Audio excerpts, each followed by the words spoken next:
Soy Fernando Díaz Villanueva, hoy es 8 de diciembre de 2016 y esto es La Contracrónica.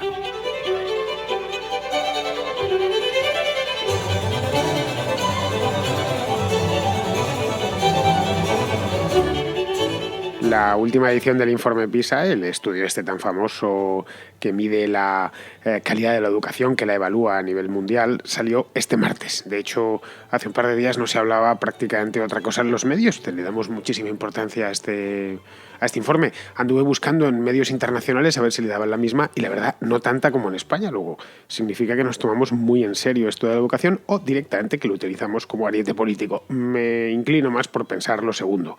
El informe PISA es un estudio serio. Está patrocinado por la OCDE, que aunque evidentemente no es perfecto y tiene sus defectos, sirve más o menos como foto fija y sobre todo a efectos comparativos entre un país y otro, saber exactamente en qué lugar está el sistema educativo de cada país. La noticia del martes fue que España ha mejorado. Ha mejorado respecto al último informe PISA, pues esto se hace cada 3 años, creo, una cosa así. Ha mejorado, no voy a decir una barbaridad, pero sí ha mejorado un poquillo en todos los aspectos. A nivel nacional está por encima de la media en lectura, aunque por debajo en ciencias y en mates, de la media de la OCDE, quiero decir, no de la media mundial. Hasta ahí todo bien, pero el informe nos dice algunas cosas más. La primera es que hay dos Españas desde el punto de vista educativo. Y la segunda, que la mejora no es tanta si miramos a nuestros vecinos. Es decir, que no es que hayamos mejorado demasiado, sino que ellos han empeorado. Luego habría una tercera, que sería que a pesar de la murga que nos han dado con el tema este de los recortes en la educación, pues la educación no ha empeorado.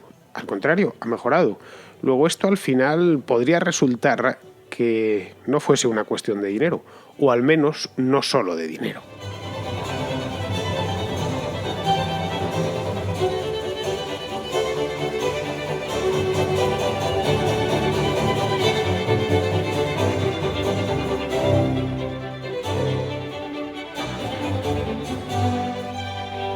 Bueno, antes de nada, antes de empezar, me gustaría recordar una cosa. Lo digo porque me lo dijeron el otro día 2 personas y me quedé un poco fascinado. 2 personas aparentemente ilustradas. Me dijeron que el informe PISA se llamaba así porque se hacía en la ciudad de Pisa, en la Toscana, en Italia.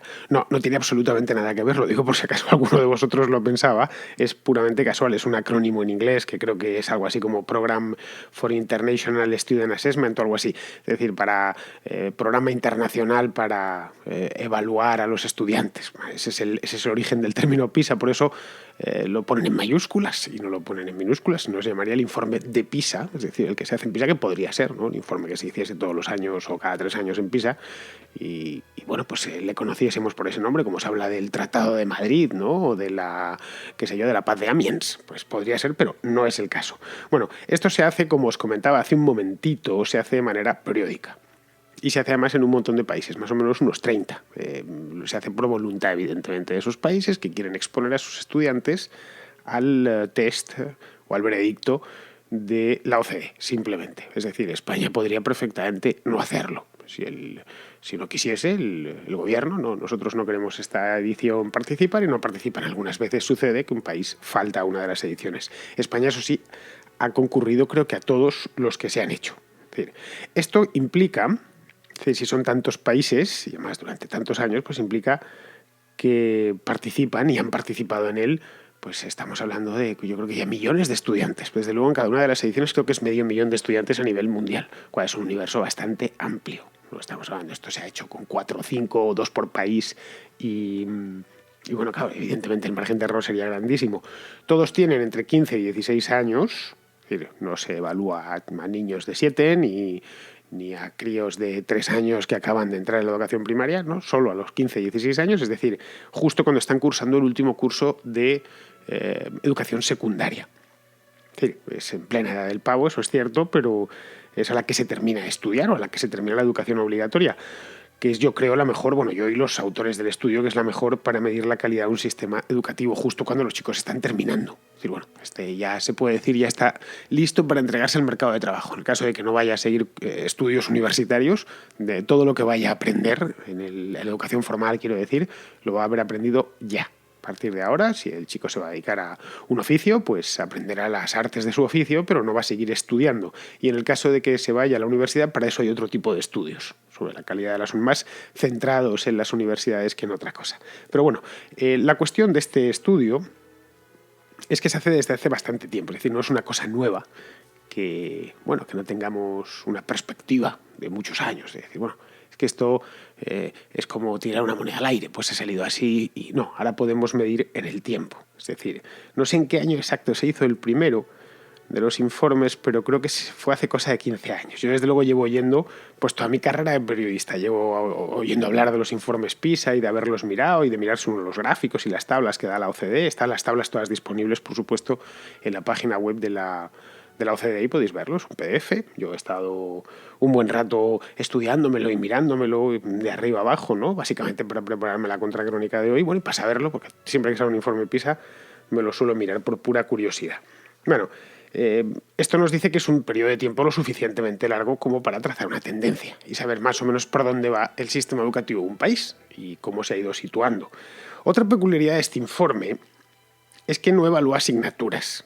Es decir, no dice, bueno, vamos a hacer una serie de asignaturas o de materias concretas. Claro, cada país tiene, cuando hay 30 países, cada país tiene un sistema educativo de su padre y de su madre, es decir, completamente distintos. Lo que hace es que se trabaja tres áreas y nada más que esas tres áreas en las que pues se podría englobar todo el resto. Una se llama lectura, reading lo llaman, la otra es matemáticas y la otra ciencias, simplemente. Los examinados chicos se les somete al test y a partir de ahí se otorga una puntuación. Este es el método que utilizan para elaborar este informe. La puntuación más alta de todo el mundo la tiene Singapur en todos los rubros. Todos los campos gana Singapur. Si esto fuese un mundial de fútbol, estaría ganando. Singapur hubiera ganado por goleada. En ciencia tiene, en este último informe ha tenido Singapur 556 puntos, para que nos hagamos una idea. En lectura 535 puntos y en matemáticas 564 puntos. Esto, digamos, sería la medalla de oro, el puesto número 1 en el podio. A partir de ahí ya es todo hacia abajo.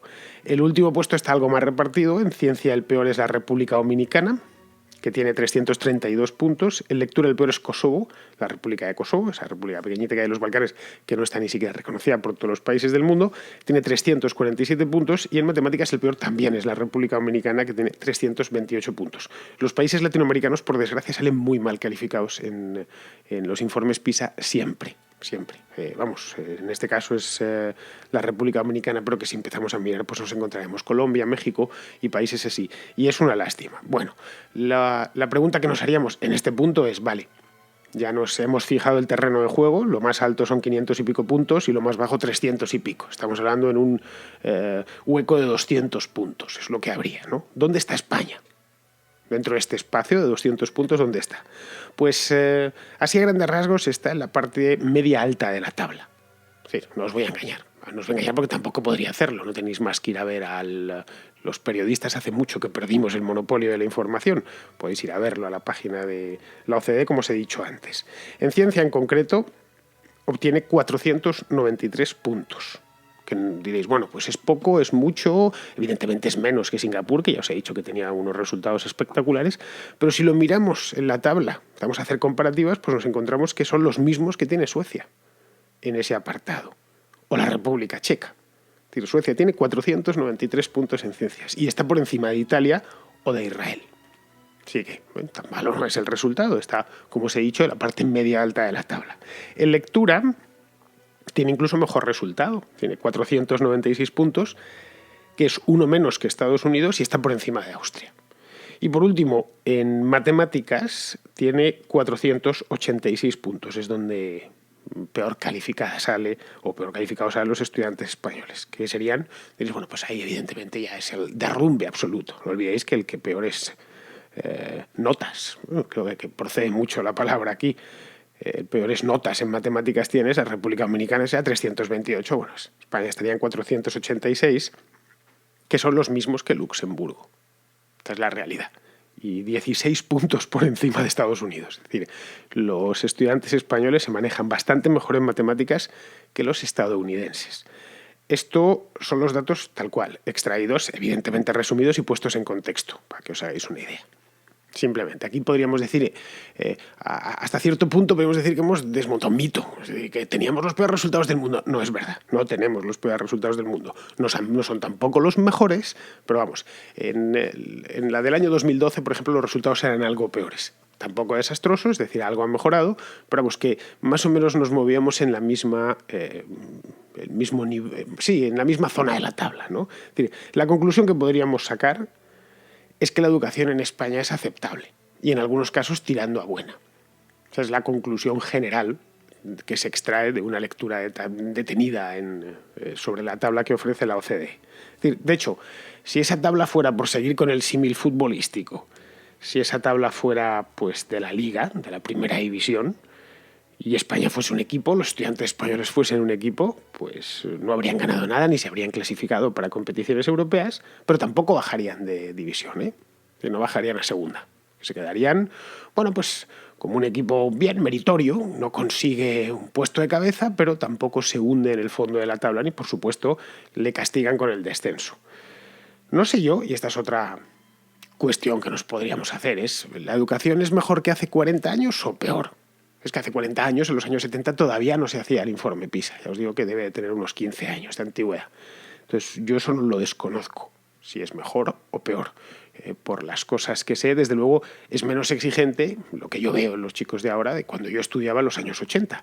Y me consta, pues porque me lo ha dicho mi padre en alguna ocasión, que era más exigente cuando yo estudiaba en los años 50. Es decir, eso es posible. Pero en ese caso, en el caso de que la educación fuese más exigente en los años 80 o en los años 50, es un fenómeno que se da en todo el mundo, no solo en España. Es decir, que los niveles de exigencia dentro de la educación reglada y formal han decaído en todos los países del mundo. Es decir, las víctimas de la LOCSE se dan a lo ancho de todo el globo, no solo en España. Es decir, está bien pegarnos latigazos, pero no continuamente y todos los días. Es decir, si tuviéramos que pues, colocar a los estudiantes españoles en algún punto, en una tabla, ¿no? O en una gráfica, pues podríamos decir que están más o menos equiparados al del resto de países europeos, más o menos, a grandes rasgos, por encima de los del este, pero más o menos dentro del nivel, poco por debajo de los del norte, pero no mucho, no muy por debajo, a la altura de Italia, más o menos, Portugal, Francia incluso, en algunas cosas incluso se codean con los del norte, bien, y bastante lejos de los países del tercer mundo. Esta sería la fotografía o la radiografía final.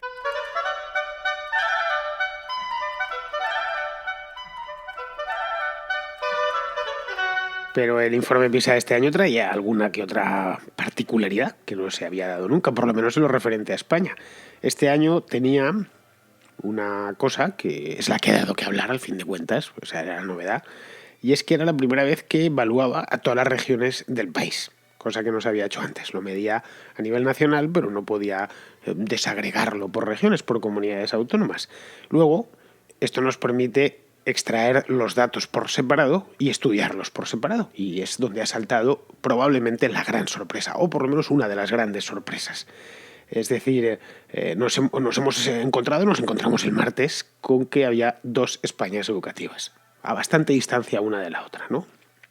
Ayer creo que era El Español que llevaba una historia bastante bien hecha en la que decía que los estudiantes de una parte de España van un curso por detrás de los estudiantes de la otra. Vamos a poner algún ejemplo para que veáis que no es una pura interpretación mía. Castilla y León, que es la comunidad autónoma que mejor puntuada sale dentro del informe. Bien, en ciencias, Castilla y León obtiene 519 puntos. Si nos vamos a los datos los tengo aquí apuntados, los de Singapur, pues en ciencia era 556, digamos, está lejos de Singapur.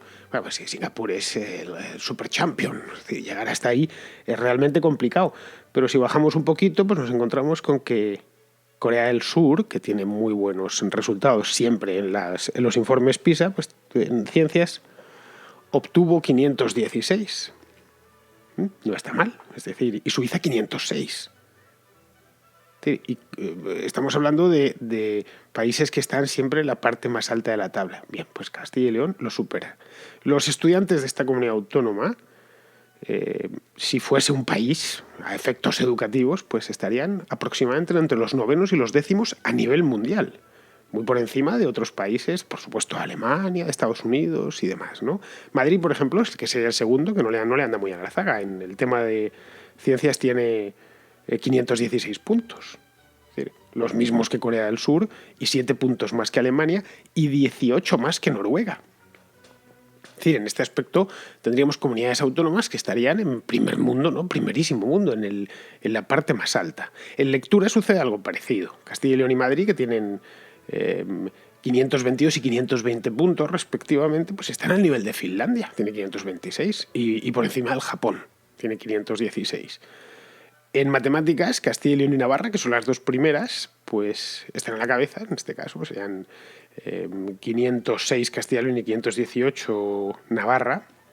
Pues os doy el dato, Alemania tiene 506 en matemáticas, lo mismo de Castilla y León, y por debajo de Navarra. Es decir, Navarra incluso está por encima de Canadá. Canadá tiene 516, está 2 puntos por encima de Canadá en matemáticas. Pero claro, junto a esto nos encontramos 3 comunidades autónomas, que son en concreto Andalucía, Extremadura y las Islas Canarias, que están en el otro extremo. De una manera dentro del mismo país, ¿sabes? Tampoco hay tanta distancia. Tampoco España es tan grande, a ver si me entendéis, que esto no es Rusia. En ciencias, por ejemplo, estos son datos reales, pues Andalucía tiene 473 puntos, lo que le coloca a la altura más o menos de Croacia. Entre Croacia y Lituania, por ahí. Y en los otros 2 apartados sucede algo muy similar.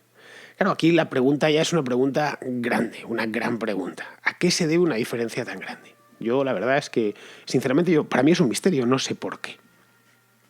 Puedo apuntar algunas causas, no sé, las competencias, educativas, desde luego están transferidas hace muchos años a las comunidades autónomas.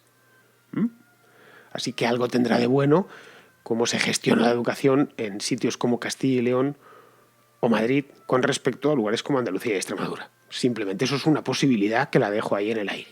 Se decían ayer también que se debía a los repetidores, que hay muchos más repetidores en las comunidades del sur que en las comunidades del norte. Pues no lo sé, quizá. Esto creo que me da que va a haber trabajo aquí y debate en el entorno educativo y en la industria educativa va a haber debate para no 1, sino 2 o 3 años sobre por qué hay tanta diferencia entre uno y otro. A lo que no se puede culpar, desde luego, es a la inversión, que es lo que muchos vinieron. Claro, es que invierten más comunidades como Castilla y León que comunidades como Andalucía, porque es la misma o muy parecida. Es decir, bueno, hay diferencias de inversión entre comunidades autónomas, obviamente por alumnos se quiere decir, pero vamos, que no es que las escuelas andaluzas estén no tengan luz y no haya pupitres para todos los estudiantes, es decir, que no son escuelas del tercer mundo, ni muchísimo menos. Un estudiante navarro que se vaya, qué sé yo, a vivir a Sevilla o a Badajoz no va a encontrar gran diferencia en las instalaciones. Si va a la enseñanza pública, quiero decir, va a ser muy parecida, muy similar. Bueno, sí, cambiará el acento de sus compañeros, pero nada más. Y los profesores, pues, en principio quiero creer que están igual de preparados o igual de no preparados los profesores navarros que los profesores de Valladolid que los profesores de Cáceres. Quiero creer que es así. Es decir, que no hay grandes diferencias ahí, que no viene a justificarlo. Y este es el punto donde yo quería llegar. Es decir, hay relación entre el gasto, porque la única diferencia podría ser el gasto. Es decir, claro, lo que tú quieras, pero el gasto sigue siendo mayor en el norte que en el sur. Bien, ¿hay diferencia entre el gasto y los resultados académicos? Es una pregunta que lleva mucha gente haciéndose los últimos 2 días. De hecho, se han escrito algunos artículos. Hay uno de Rayo publicado en el Confidencial que salió ayer que está bastante bien. Lo digo, pero no es el único que ha salido, han salido algunos sobre el tema. Hay relación, porque nos vienen muchos años diciendo esto, es una relación directa. Es decir, cuanto más dinero gastas en esto, más mejores resultados vas a obtener. Está claro que cierto nivel de gasto hace falta. Pues, no sé, un aula que esté calefactada en invierno, que el estudiante no pase frío y tenga que ir con guantes, un profesor, unos libros, unas instalaciones básicas, es decir, lo básico para poder impartir clase y recibirla. Pero a partir de un punto, lo que nos dicen estos datos es que cada euro extra que metemos en el sistema no repercute en una mejora de los resultados. Diréis, bueno, eso son opiniones tuyas, Villanueva, que eres un neoliberal peligrosísimo y estás por sistema en contra del gasto público. Bueno, lo primero es cierto, soy un neoliberal peligrosísimo y además estoy en contra por sistema del gasto público. Pero es que además aquí de cierto está, como dirían en Italia, ben trovato, que está bien encontrado. Es decir, Si vamos con los ejemplos, nos encontramos, por ejemplo, que la comunidad autónoma que menos gasta por estudiante, esta es una manera, el gasto por alumno, una manera de medir la inversión en educación, es la manera de medir la inversión en educación, es Madrid. Madrid gasta 4.500 euros por estudiante. Eso es el coste de cada estudiante en la Comunidad de Madrid. Bien. Y como hemos visto, Madrid está de las primeras, en los 3 apartados. Extremadura, en cambio, gasta 6.000 euros por alumno. Y está a la cola, también en los 3 apartados. Luego, yo creo que con este ejemplo ya bastaría. Claro, una vez se saca este ejemplo te vienen, no, pero es que hay diferencias de renta. No es lo mismo la renta media en Extremadura que la renta media en Madrid. Los madrileños son más ricos, que es cierto. Es decir, los madrileños disponemos, mejor dicho, una renta mayor que los extremeños o que los andaluces. Luego esto podría verse Claro, es que algunos estudiantes en Extremadura pues tienen que ayudar en casa, tienen que buscarse un empleillo para poder contribuir con los gastos de casa y eso les retira de los estudios. Bueno, pues en principio parece bien argumentado. Quizá es difícil de medir porque no sabemos cuántos estudiantes tienen un empleillo por ahí, entre otras cosas porque a los 15 años pues era un empleillo en negro, que no es muy medible, pero podría ser. Pero no, este argumento también se cae. La comunidad autónoma que más invierte por alumno en España es el País Vasco. En concreto, una barbaridad de dinero. Yo no sabía, me enteré ayer leyéndolo. Invierte 9.200 euros por estudiante. Es decir, más del doble que en Madrid. Es decir, 4.700 euros por encima de Madrid. Es decir, lo que cuesta un estudiante vasco es lo que cuestan 2 estudiantes madrileños. Pero el País Vasco ha quedado muy por debajo de Madrid. Es decir, ha quedado por debajo incluso de la media nacional. Voy más lejos. Sus resultados, los del País Vasco, están por debajo de todas las comunidades autónomas, con la excepción de Baleares, Murcia, Extremadura, Andalucía y Canarias. El resto está por debajo. De hecho, creo que ha habido un zipizape de 3 pares de cojones ahí en el País Vasco. No sé si se van a cargar a la consejera de Educación precisamente por esto. Es decir, en este caso el argumento de la renta se cae. Porque el nivel de renta, la renta per cápita en el País Vasco y Madrid es muy parecida. Luego no es cuestión de renta, como podemos ver. Es decir, no es ni cuestión de renta ni cuestión de inversión. Es otra cosa. Es decir, lo que sí podemos decir, después de cruzando estos datos, lo que se gasta en educación, lo que se gasta por alumno, los niveles de renta de las distintas regiones. Esto se podría hacer este mismo ejercicio a nivel internacional. Y los resultados extraídos del informe, podríamos decir que sobre la educación opera también la ley de los rendimientos decrecientes, que en este caso sería una ley de los rendimientos educativos decrecientes, eso que enunciase David Ricardo hace ya un par de siglos. No sé si, los de las mareas y todos estos estarán dispuestos a someter esto al debate público, pero personalmente creo que no estaría de más que lo tuviésemos.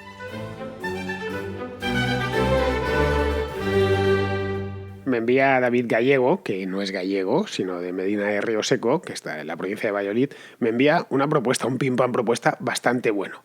Me pregunta también David que si conozco Medina de Río Seco. Pues sí, David, lo conozco. Estuve allí, no solo en Medina de Río Seco, estuve en el Canal de Castilla en el mes de junio dándome un voltio con la bici. Es decir, un sitio estupendo, estaba muy bien. Y conocí a Medina de Río Seco pues porque es un pueblecito que ha tenido importancia histórica tenía mucha importancia histórica dentro del Reino de Castilla cuando el Reino de Castilla existía. La cosa es que decía, voy a Río Seco y dirás, pues por allí pasará un río seco.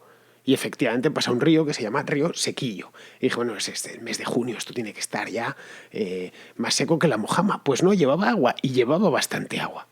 Total, que pregunté a un vecino y le dije, pero esto se llama Río Sequillo, pero no lleva agua todo el año. Me dijo, sí, suele llevar agua. No mucha, pero suele llevar agua. Así que al río lo llaman Sequillo, al pueblo lo llaman Río Seco y al final resulta que el río en cuestión lleva agua. Pero bueno, al grano, es decir, a la propuesta, a la pim-pam propuesta. Pero un momento, que no he metido la cabecera de la sección con la de trabajo que me dio. Esto no puede ser. Ahí va. Nosotros tenemos un proyecto colectivo. Nosotros vamos pim, pam, propuesta.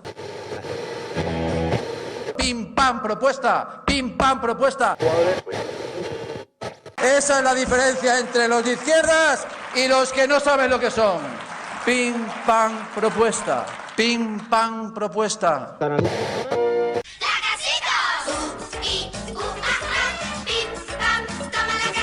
Pim, pam, propuesta. Ellos proponen, tú pagas.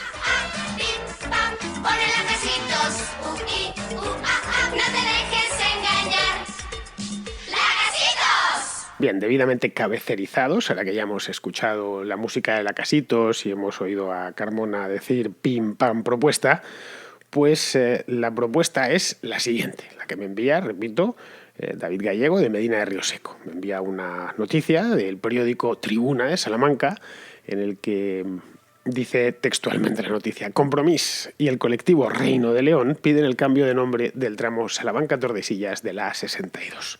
Bien, la A62, para los que no lo sepáis, porque los que no seáis de Castilla, pues no tenéis por qué saberlo, de Castilla y León, pues, o no sé que viajéis mucho por allí, pues es la autovía que va de la frontera portuguesa, de Fuentes de Ñoro exactamente, hasta Burgos. Es decir, atraviesa Castilla en diagonal. Si Castilla y León fuese una ciudad, pues sería la avenida diagonal de toda la región.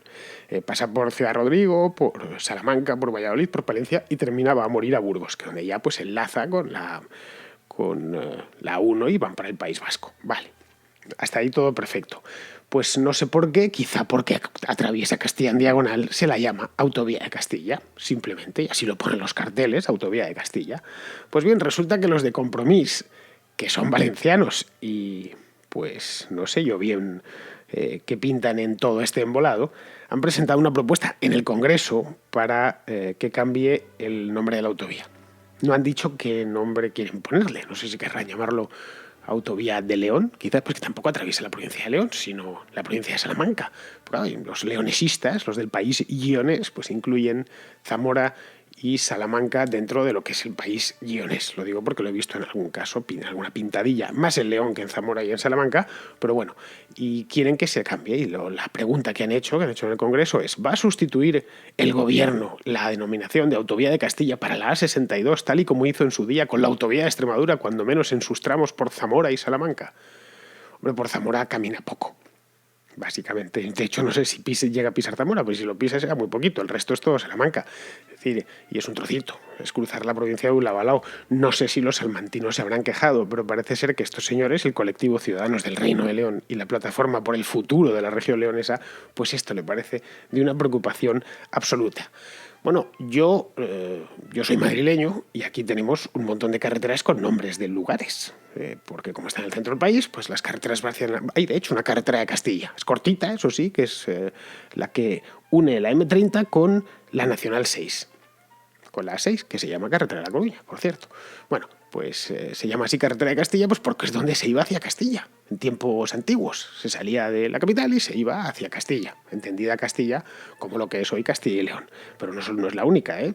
Tenemos la carretera de Andalucía, la carretera de Barcelona, la carretera de Valencia, la de Burgos, pues la de La Coruña, que es donde va a morir la carretera de Castilla, por cierto, y hasta incluso la de Toledo. Luego hay carreterías menores, hay incluso una carretera de la playa, que se llama así, y que no lleva a ninguna playa, te lleva hacia el barrio del Pilar. Era la carretera que llevaba a la playa del Manzanares, esa es la razón. A mí de niño me producía mucha curiosidad, porque mi padre decía, no, pues está por la carretera de la playa. Y yo pensaba, ¿pero qué playa ni qué niño muerto? Sí, aquí no hay ninguna playa en 500 kilómetros a la redonda. Pero se había quedado así, y los muy madrileños saben, les dices, la carretera de la playa, ¿dónde están? Y te dicen casi el lugar exacto, por la zona de Cárdenas de Reagoria, por ahí.